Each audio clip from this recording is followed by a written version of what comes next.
안녕하세요. 꿈을 꾸고 있는 여러분. 한동안 잘 지내셨나요? 저는 꿈의 여행의 수필 작가입니다. 그동안 살아오면서 우리는 자신도 모르게 무언의 경쟁을 해왔는데요. 경쟁을 하는 것도 좋지만 오로지 자신의 실력으로 인정받는 것이 진정한 실력자이고 능력 있는 리더가 되는 것이라고 생각해요.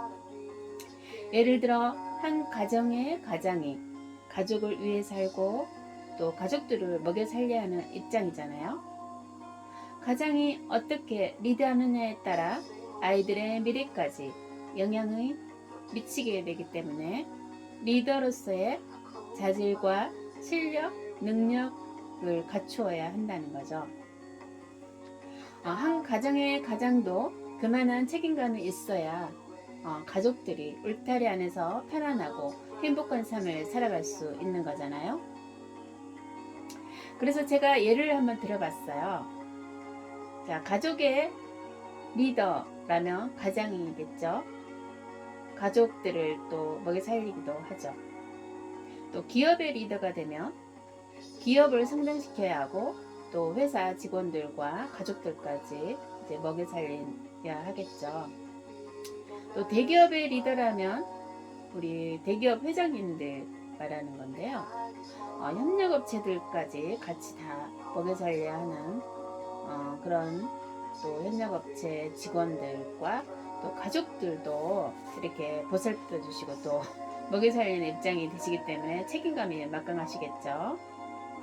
그렇다면 국가의 리더라면 기업, 가정, 국가의 모든 국민들을 먹여 살려 하기에 리더로서의 자질과 능력을 갖춰야 한다고 합니다. 위의 내용은 예를 말해주는 것이에요. 어느 분야이든지 마음의 그릇에 따르는 팬들은 다를 수 있어요. 그리고 자신이 사람들에게 좋은 영향력을 주는 것이 있는지, 그 사람들과 신뢰가 있고 또 진실한 면이 있는지, 그러면서 많은 사람들을 포용하고 있는지, 그런 모든 것들이 갖추어져 있어야 하겠죠. 예를 들어 사회초년생이기에 가게를 마련해 주면서 장사를 하라고 하면 할 수 있을까요? 아무래도 좀 어려울 거예요. 그건 아르바이트 이제 경험이 없기 때문에 이제 처음부터 다 배워가면서 해야 되는 것이니까요. 그래서 아르바이트나 취직을 해서 먼저 배워야 하겠죠. 그리고 자격증이나 지식이 있다고 해도 노하우가 생기기까지 시간이 걸리겠죠. 나도 20대 초반에 아르바이트를 하게 되었는데 근무 시간만큼은 열심히 일을 했어요. 다른 친구들은 관리자가 없으면 농땡이도 치기도 하는데 난 관리자가 있든 없든 열심히 해서 매출을 많이 올려서 나를 지켜보고 있던 관리자가 나에게 스카우트를 해서 본사에 취직을 하게 되었어요.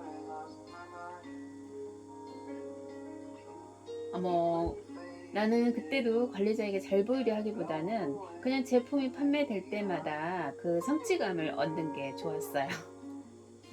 예, 난 그때도 남자친구가 없이 오로지 일하면서 돈 버는 재미로 살아왔어요. 먼저 무엇을 바라는 것보다는 자신들의 위치에서 열심히 노력하다 보면 기회가 주어지기 마련이죠. 왜냐하면 어떤 일이든 배우는 과정이 필요하고 익숙해지기까지 시간이 걸리고 또 오랜 시간을 반복적으로 하다 보면 숙달이 되고 또 노하우가 생기기까지 시간이 걸리기 때문이에요. 어떤 일이든 익숙해지고 숙련되기까지는 시간이 필요한 것이니까요. 그 대신 여러분들은 나이가 어리니 앞으로 기회가 더 많이 있으니까 처음부터 욕심을 내기보다는 꾸준히 노력하면서 하다 보면 또다시 기회가 주어질 거예요. 그러니 너무 낙심하지 말고 너무 욕심내기보다는 더 열심히 공부하고 열심히 실력을 쌓아가다 보면 능력이 주어질 거예요.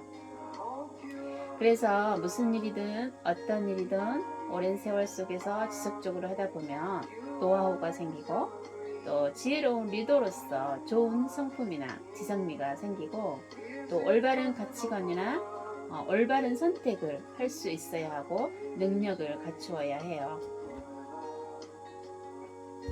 그 이유는 나이가 들수록 노하우나 지혜가 있어야 후배나 자식들에게 교훈을 줄 수 있기 때문이에요.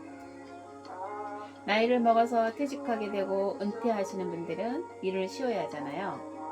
그러니 그럴 때는 취미활동이나 하시면서 자식들이나 후배들에게 그동안 살아오면서 얘기해 줄 수 있는 이야기거리가 있어야 좀 더 많은 것들을 말해줄 수 있을 거예요. 그래야 자식들이나 후배들이 선물도 해주고 용돈도 드리고 여행도 구경시켜서 드리잖아요. 그리고 뭐 그동안 어려운 환경에도 불구하고 자식들을 위해서 열심히 노력하면서 열심히 살아오시고 또 자식들을 위해서 열심히 살아오셨으니까 보상을 해드려야죠. 부모님이라 하면은 이게 자식을 낳아서 키워온 사람들과 자식을 낳지 않았다고 할지라도 마음으로 키워온 자식이라도 응원해주고 도움을 주고 또 따뜻한 마음으로 키워온 자식들은 가슴으로 키워온 자식이라고 하잖아요. 그런 분들도 부모님이라고 할 수 있는 거죠. 오래전에 한국 국민들이 돈을 벌기 위해서 아침 새벽부터 일어나 일을 해왔고 또 밤늦게까지 일을 하면서도 공부하면서 삶의 무게를 견뎌왔어요. 경쟁을 하는 건 좋지만 가족끼리 경쟁을 하는 것은 비전이 없고 또 비생산적인 일인 것 같아요. 서로 경쟁을 하지 말고 또 자신의 실력을 만들어가야 한다는 생각이 듭니다. 열심히 노력하면 실력이 늘어나고 실력이 늘어나면 능력이 되는 것입니다. 그래서 시작이 반이라는 말이 있는데 내가 무명 시절 그 글귀가 나에게 많은 위로가 되었어요. 그래서 언제든지 시작하면 된다는 생각으로 무엇이든 배우면서 열심히 일하면서 또 일을 못하고 있을 때에도 무엇이든 해야 한다는 생각이 있었기에 열심히 배우고 열심히 일하며 살아오다 보니 매일매일 글을 쓰다가 책을 내게 되었고 또 어떤 일이든 배우면서 살아오다 보니 실력을 갖추게 되었고 또 실력을 갖추게 되니 능력을 갖추게 되었어요. 그렇다고 해서 한 분야의 전문가들이 실력이 없다는 것은 아니고 전문가들도 한 분야에서 잘하시는 분들이 많아요. 전문가들도 중요한 일을 하고 있는 것이에요.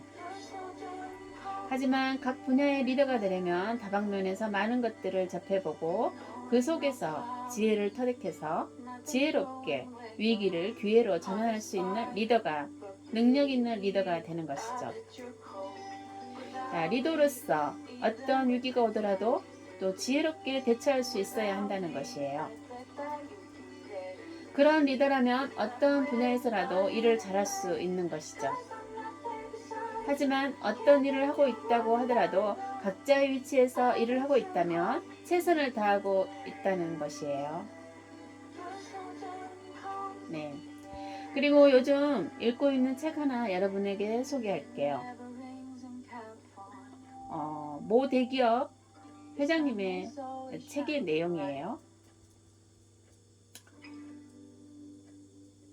여러분이 같이 공감할 수 있는 내용만 잠깐 소개해 드릴게요. 기존의 사고를 비틀고 다르게 생각하라. 다르게 생각하라.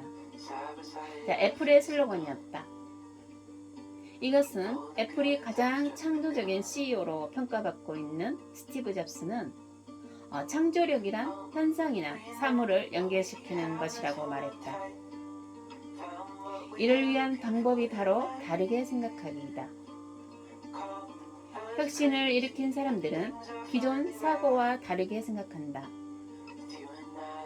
심지어 토머스 에디슨은 실패조차도 남과 다르게 생각했다. 나는 실패한 적이 없다.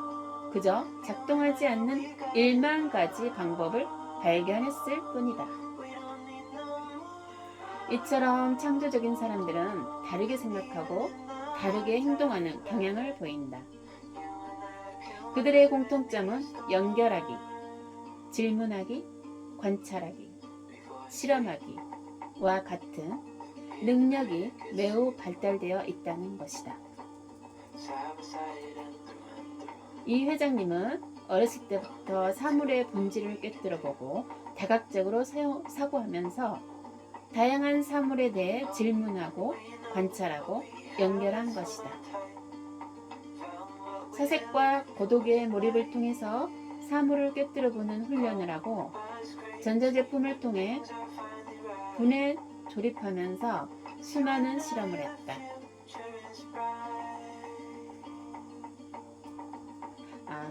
책의 내용은 여기까지입니다. 자, 여러분들도 이 회장님의 책을 읽어보시고 많이 도움이 되시길 바랍니다. 그러면 지금까지 제 이야기 들어주셔서 감사하고요. 다음 시간에 다시 만나요. 여러분 사랑합니다.